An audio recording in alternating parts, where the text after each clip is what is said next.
Shalom, para pemirsa yang kami kasihi, dimanapun Anda berada.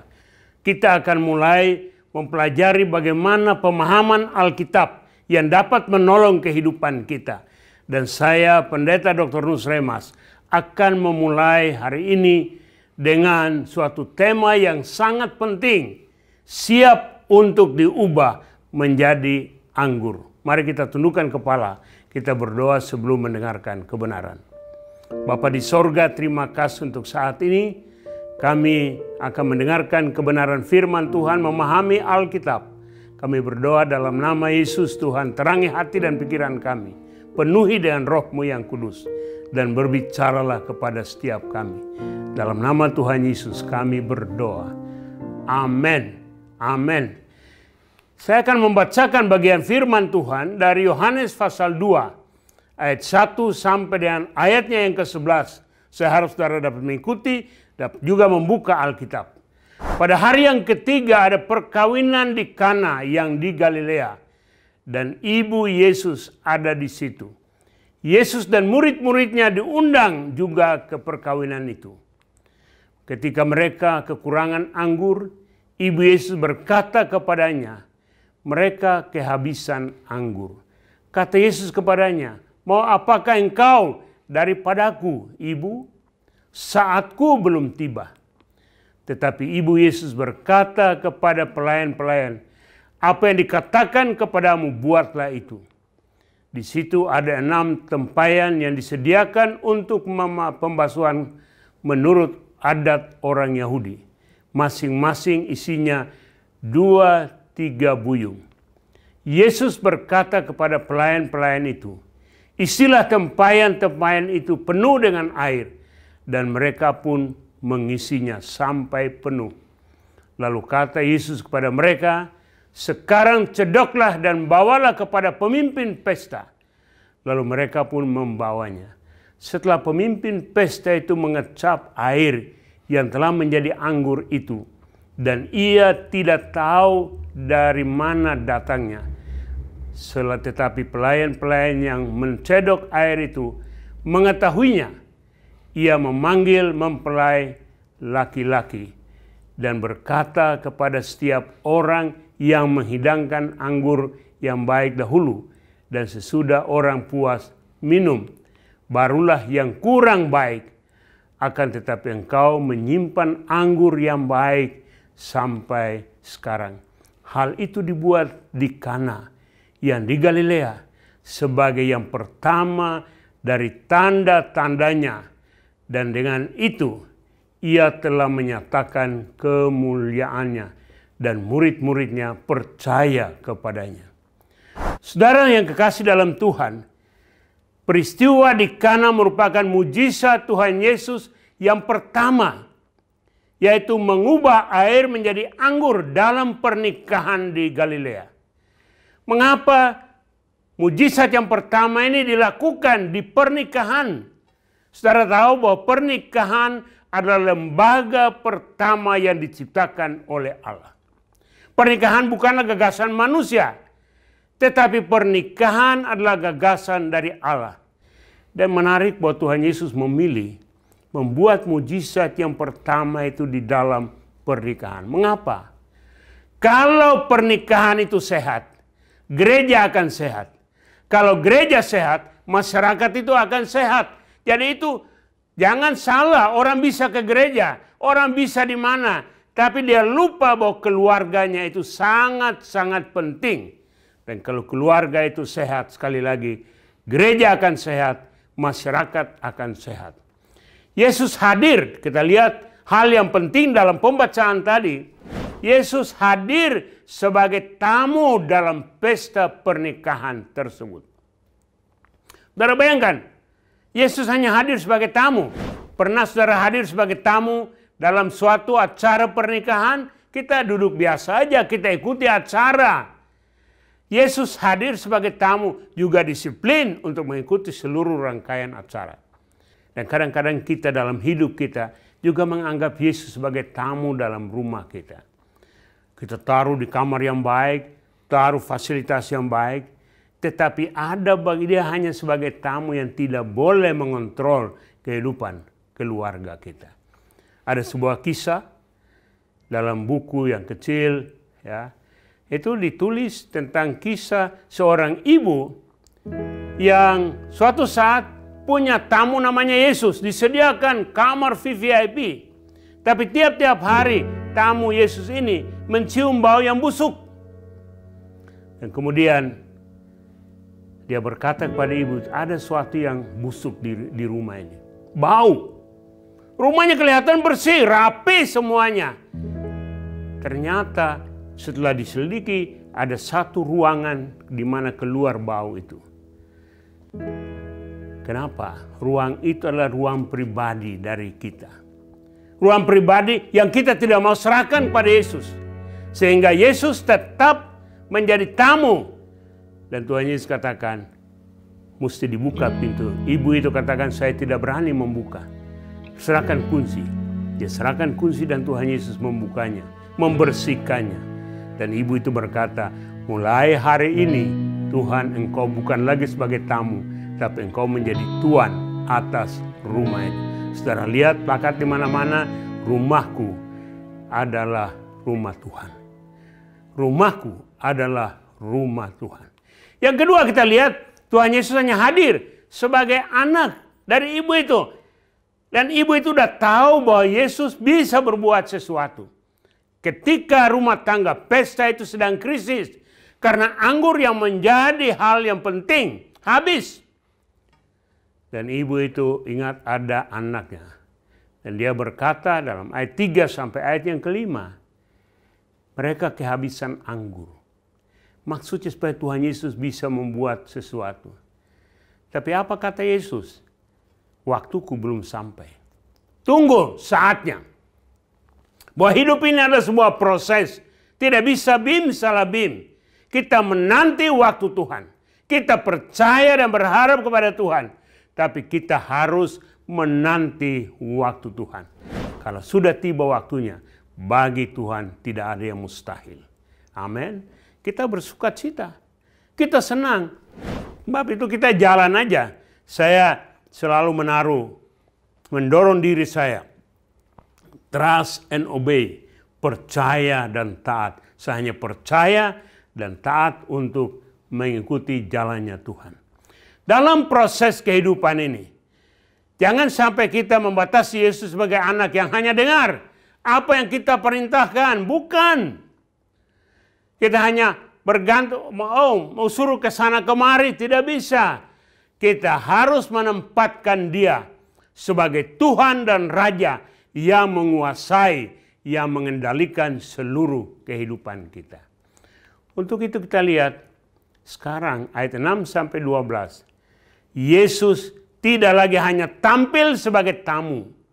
Dia tidak hanya lagi tampil sebagai anak. Tetapi Yesus sekarang tampil sebagai tuan rumah. Dia mengendalikan, dia bertanggung jawab sebagai tuan pesta dalam kehidupan saat itu. Dalam pesta itu Yesus tampil sebagai orang yang bertanggung jawab. Dan apa yang terjadi? Yesus menyuruh para pelayan untuk mengisi air di tempayan. Air di tempayan itu tempat cuci kaki. Kalau isi air di situ, berarti orang cuci kaki di situ. Bayangkan, dari yang tidak ada nilai, dapat dirubah menjadi nilai. Ini hal yang penting dalam kehidupan kita.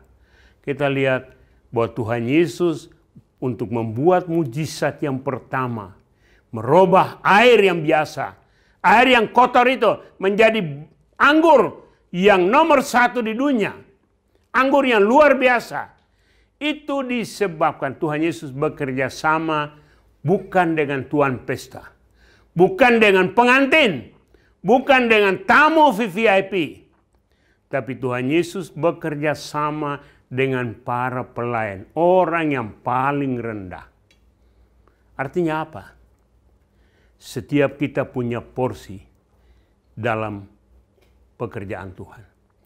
Siapapun Anda, tidak bergantung pada Anda orang hebat, orang pandai, pejabat, orang kaya, orang biasa, para pelayan, itu punya porsi dalam pekerjaan Tuhan.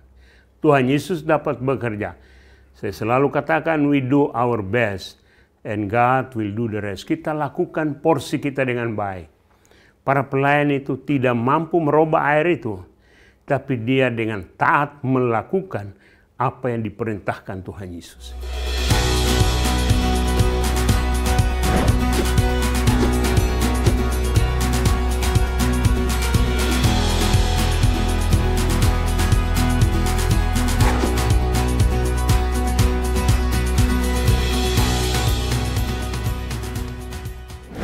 Tuhan Yesus melakukan mujizat pada waktu yang kita tidak prediksi. Dia bekerja sama dengan saudara dan saya. Bagaimana cara Tuhan bekerja sama dengan kita? Kita bisa menjadi partner doa. Bersama dengan Tuhan Yesus, berdoa tiap-tiap kali untuk seluruh dunia ini. Seluruh bangsa kita. Untuk seluruh keluarga, masyarakat. Supaya benar-benar memandang kepada Tuhan. Hal yang kedua, kita bekerja sama dengan cara apa? Mendukung pelayanan-pelayanan penginjilan. Pekerjaan Tuhan di mana-mana dan memberikan persembahan. Dan yang ketiga, kita dapat mendukung seluruh pelayanan itu dengan terlibat langsung. Ini hal penting dalam kehidupan. Tetapi kita harus menjadi orang yang ikut berperan. Di tengah-tengah dunia hari ini. Di tengah-tengah COVID yang unpredictable. Baik orang pandai, orang kaya, orang hebat apapun tidak mampu memprediksi, tidak mampu mengendalikan itu. Tapi kalau kita benar-benar bersama, bekerja sama dengan Tuhan Yesus, apa yang mustahil bagi manusia, tidak mustahil bagi Allah. Amin. Apa yang mustahil bagi kita, tidak mustahil bagi Allah. Tiap-tiap pagi saya berlutut di hadapan Tuhan. Jam 5 pagi. Saya bilang, Tuhan, terima kasih untuk hari yang baru. Tuhan, ini hidup saya. Saya taruh dalam tangan Tuhan. Tuhan, saya tidak punya tapi Tuhan punya. Tuhan, saya tidak mampu tapi Tuhan mampu. Saya sangat yakin. 48 tahun melayani. Dan saya menyaksikan, mengalami kedahsyatan kuasa Tuhan yang bekerja sama dengan anak kampung, anak desa yang kemudian dipakai Tuhan secara luar biasa, secara dahsyat. Itulah sebabnya saudara, bekerja sama dengan Tuhan itu sangat penting. Saudara ingat, seorang janda yang miskin dengan persembahannya, ya miskin itu berarti bagi Tuhan. Apapun itu berarti para pelayan-pelayan yang sederhana itu dengan menyiapkan air di tempayan itu sangat berarti bagi Tuhan untuk membuat mujizat. Maukah saudara dan saya belajar untuk bekerja sama dengan Tuhan tiap-tiap hari? Menyadari bahwa hidup ini hanya punya nilai kalau dipakai oleh Tuhan. Only one life, it will soon be past. Only what's done for Christ, it will last. Hidup ini hanya satu kali dan itu akan segera berlalu. Tapi apa yang kita perbuat untuk Kristus itu kekal selama-lamanya. Mari kita membangun hubungan yang harmonis, kerjasama yang baik dengan Tuhan Yesus untuk menyediakan anggur-anggur yang manis yang dapat dinikmati oleh semua orang, siapapun dia. Hal yang berikut, Yesus mengubah air di tempayan menjadi anggur yang terbaik. Yang tidak berarti itu dirubah menjadi yang terbaik. Yang tidak punya nilai dirubah menjadi sesuatu yang punya nilai. Saya melihat diri saya anak kampung, lahir. Ibu saya meninggal dunia waktu saya kelas 2 SMP. Tidak ada harapan. Desa sangat terpencil. Tidak berarti. Tapi saya serahkan hidup dalam tangan Tuhan. Tuhan yang merubah. Tuhan yang merubah sesuatu yang tidak punya nilai itu menjadi bernilai. Tuhan yang merubah para murid yang menjadi nelayan di Danau Galilea itu menjadi sesuatu yang berarti dipakai oleh Tuhan dalam kehidupan ini. Itu sangat penting, Ibu Bapak Saudara. Jangan sampai hidup kita sia-sia. Oh, jangan sampai begitu aja. Enggak. Mau enggak? Bukan siapa Anda hari ini, tapi siapa Anda berapa hari ke depan. Di masa depan itu sangat penting. Kita mau supaya hidup kita semakin punya nilai, semakin berarti bagi tangan Tuhan.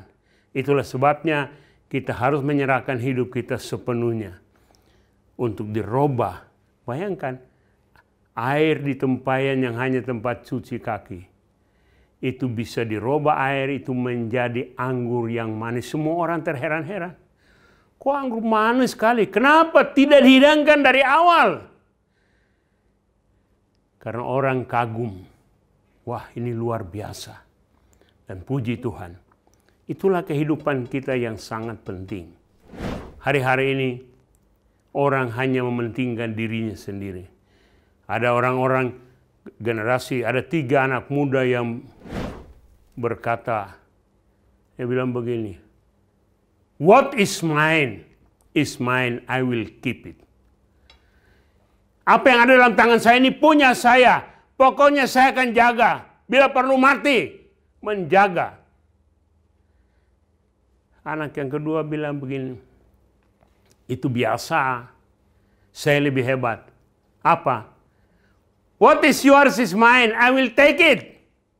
Apa yang punya Anda, saya akan rampok. Coba bayangkan, hari-hari ini terjadi banyak sekali perampokan. Orang mencuri di tempat ibadah, orang mencuri di kantor, di pemerintahan, di swasta. Korupsi merajalela. What is yours is mine, I will take it. Tapi orang-orang di dalam Tuhan akan berkata begini, what is mine is a gift from God, I will share it. Apa yang ada pada saya ini adalah anugerah Tuhan. Saya akan membagikan itu kepada orang-orang lain, kepada siapa saja. Termasuk hidup kita. Kita bagikan hidup kita untuk orang lain. Bagaimana hidup kita jadi berkat bagi orang lain. Tiap hari saya bangun tidur, saya berlutut berdoa untuk banyak orang. Berdoa untuk banyak. Itu yang dapat saya buat untuk mereka. Mendoakan mereka dalam hidup pribadi, dalam keluarga, dalam usaha dan pekerjaan mereka. Mendoakan mereka supaya mereka menjadi alat di dalam tangan Tuhan. Hidup ini hanya punya nilai kalau dipakai oleh Tuhan. Betapapun siapapun kita, kalau kita tidak dipakai oleh Tuhan, sampah. Tapi yang tidak berarti kalau dipakai oleh Tuhan, itu menjadi sangat-sangat berarti. Itulah sebabnya, mari kita tetap memegang moto. What is mine is a gift from God. I will share it. Amin. Apa yang punya saya ini berasal dari Tuhan. Talenta saya, harta saya, kemampuan saya. Ingat, waktu kita lahir tidak membawa apa-apa. Saya pernah bicara dengan anak seorang konglomerat. Depan ibunya saya bilang, kamu waktu lahir apa sudah ada kartu kredit nempel? Tidak ada kartu kredit nempel di pusat. Kosong. Kita waktu lahir tidak pakai pakaian, telanjang. Tidak ada apa-apanya. Kalau kita hidup dan memiliki harta, memiliki segala sesuatu sampai hari ini adalah anugerah dari Tuhan. Amin. Katakan ini anugerah dari Tuhan. Karena itu kita harus menggunakan secara bertanggung jawab untuk kemuliaan Tuhan. Ingat, selalu saya katakan begini. Hidup yang ditaruh di atas mezbah Tuhan, itu akan dikuduskan Tuhan. Apa yang dikuduskan Tuhan, itu akan berkenan kepada Tuhan. Apa yang berkenan kepada Tuhan, itu yang dipakai oleh Tuhan. Dan apa yang dipakai oleh Tuhan, pasti diberkati oleh Tuhan. Amin. Karena itu mari kita taruh hidup kita di atas mezbah Tuhan. Supaya Tuhan kuduskan, Tuhan sucikan, supaya Tuhan pakai. Dan kalau sudah Tuhan pakai hidup ini, kita akan diberkati secara luar biasa.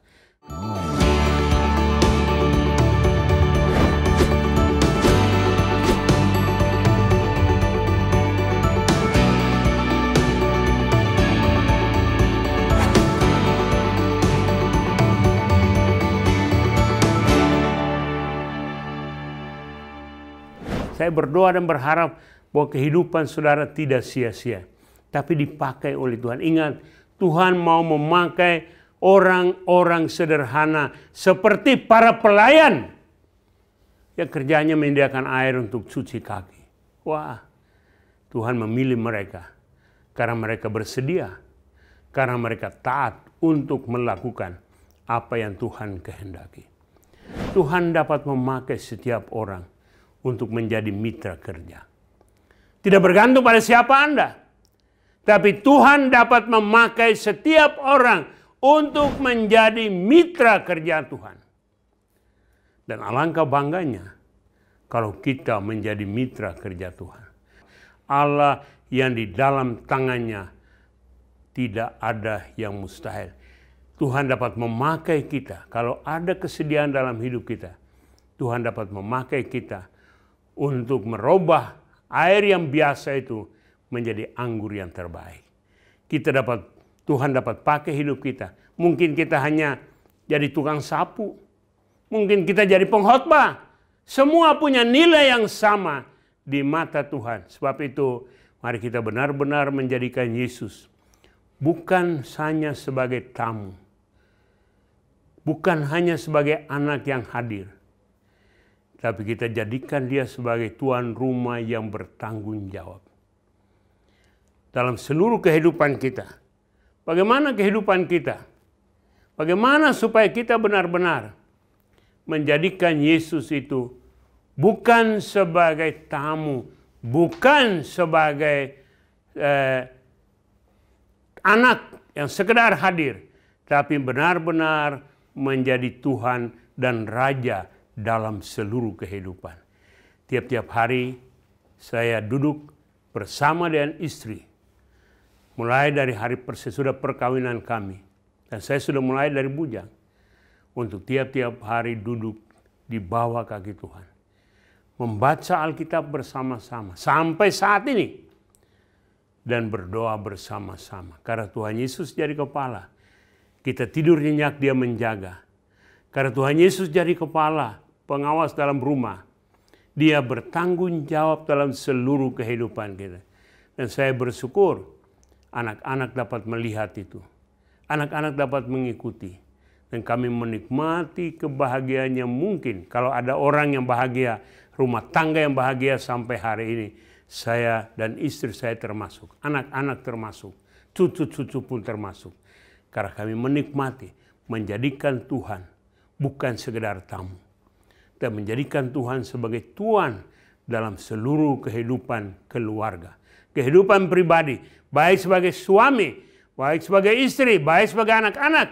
Tetap kita menjadikan Tuhan sebagai kepala yang bertanggung jawab, yang mengontrol, yang membuat yang tidak ada menjadi ada, yang membuat yang tidak mungkin menjadi mungkin. Saudara yang dikasihi Tuhan, dimanapun Anda berada. Saat ini saya mau mendorong saudara sekalian untuk tetap, sekali lagi, tetap menjadikan Tuhan kepala yang mengontrol seluruh kehidupanmu, rumah tanggamu. Sehingga tidak lagi ada ruang yang tersembunyi di mata Tuhan. Semuanya terbuka. Yang tidak mungkin akan dibuat menjadi mungkin. Yang tidak ada akan dibuat menjadi ada. Mari kita tundukkan kepala, kita berdoa. Siapakah Anda saat ini? Apakah Anda sekedar menjadikan Kristus sebagai tamu atau sebagai anak? Mari kita jadikan Kristus sebagai Tuhan dan Raja dalam seluruh kehidupan kita. Bapa di sorga, terima kasih untuk kebenaran firman Tuhan bagi kami. Terima kasih untuk pimpinan dan penyertaan Tuhan karena Engkau adalah Allah Immanuel. Allah yang di dalam tangan-Mu tidak ada yang mustahil. Allah yang menyertai kami sampai kesudahan. Di tengah-tengah tantangan, sakit, penyakit, masalah apapun. Ketidakmampuan kami, kekurangan kami, Allah sanggup merubah. Membuat yang tidak ada menjadi ada. Berkati kami sekalian. Dalam nama Tuhan Yesus. Nama di atas segala nama. Nama yang di dalamnya tidak ada yang mustahil. Kami sudah berdoa mengucap syukur. Dan menyerahkan seluruh kehidupan kami. Haleluya. Amin. Amin.